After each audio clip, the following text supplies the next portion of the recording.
আসসালামু আলাইকুম। সবাই কেমন আছেন? আশা করছি আল্লাহর রহমতে সবাই ভালো আছেন। আমরাও আলহামদুলিল্লাহ ভালো আছি। আজ সকাল সকাল তাড়াহুড়ো করে চা নাস্তা করে তারপরে রান্না বান্না করে নিচ্ছি, কারণ আজকে একটা জায়গায় একটা কাজের জন্য যাব। তো এখানে আমি ঝিঙ্গা আর আলু পাতলা পাতলা করে কেটে নিয়েছি, ভাজি করব।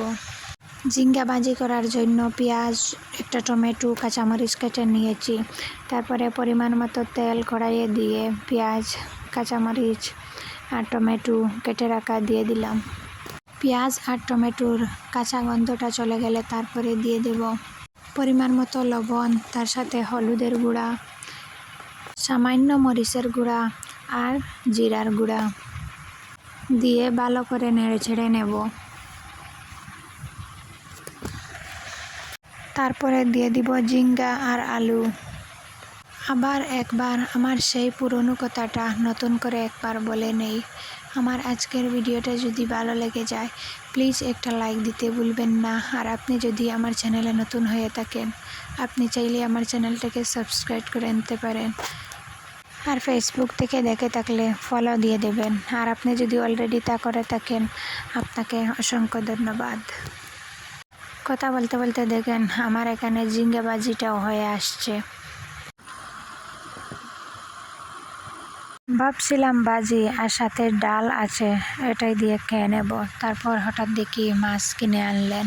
তো মাছগুলোকে এখন আমি কলতলাতে নিয়ে ভালোভাবে ধুয়ে পরিষ্কার করে এনেছি।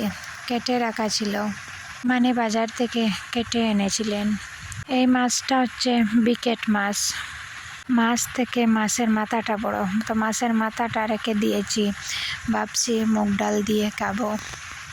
তবে কেন জানি আমার এই মাছটা একদমই ভালো লাগে না। অন্যান্য মাছে যেমন স্বাদ থাকে এই মাছে তেমন স্বাদ পাওয়া যায় না।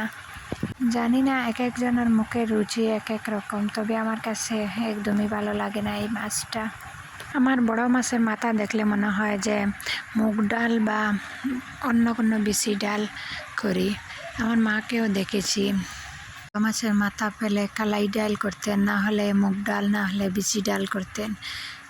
আমিও এটাই করি, চেষ্টা করি মায়ের মতো করে রান্না করার।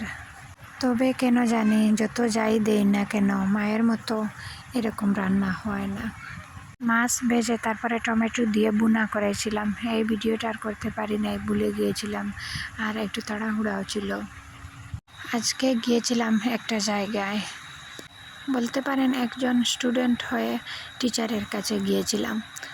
ওনার সামনে যখন বসেছিলাম তখন মনে মনে ভাবছিলাম যে জীবন থেকে আমাদের অনেক কিছু শেখার বাকি আছে।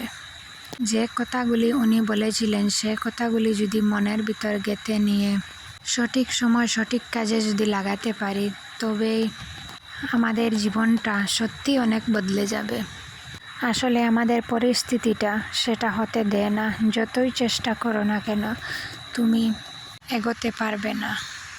আচ্ছা যাই হোক, এখন সন্ধ্যার নাস্তাটা তৈরি করে নেই। ভাবছি আজকে ডাল দিয়ে পেঁয়াজু বানাবো বা ডালের বড়া।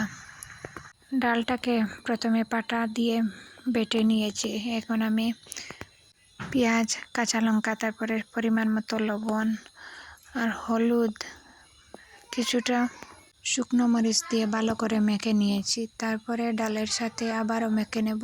সন্ধ্যার নাস্তায় পেঁয়াজু পকোড়া জমে যাবে, আর আমার ঘরের সবাইও খুব পছন্দ করে। ডালের বড়া হচ্ছে আমার খুব পছন্দের একটা খাবার। জানি এটা খুব স্বাস্থ্যকর একটা খাবার নয় আর পেটের জন্য ক্ষতিকারক, তবে খাওয়া শুরু করলে পেটের কথা মনেই থাকে না। তারপর খাওয়া শেষ করলে তারপরে মনে হয় এটা কি করলাম, এতটাই খেয়ে নিলাম। এদিকে আমি পকোড়াগুলা ভাজা করছিলাম আর অন্যদিকে আমার মেয়ে বাটি থেকে নিয়ে কাটছে। পেঁয়াজগুলাতে একটু জাল বেশি করে দিয়েছি, তবে এটা খেতে তার ভালো লাগছে, কিন্তু তরকারিতে যদি একটু বেশি জাল হয়ে যায় আর ভাত খাবে না। কান্নাকাটি করে গোড় মাথায় করে তুলবে। গ্যাসের আগুনটাকে নিভু নিভু করে মুচমুচো করে পেঁয়াজগুলাকে ভাজি করে নিয়েছি। তো আমার আজকের ভিডিওটা এই পর্যন্ত। সবার সুস্বাস্থ্য কামনা করে আপনাদের কাছ থেকে বিদায় নিয়ে নিচ্ছি। আল্লাহ হাফিজ। আসসালামু আলাইকুম।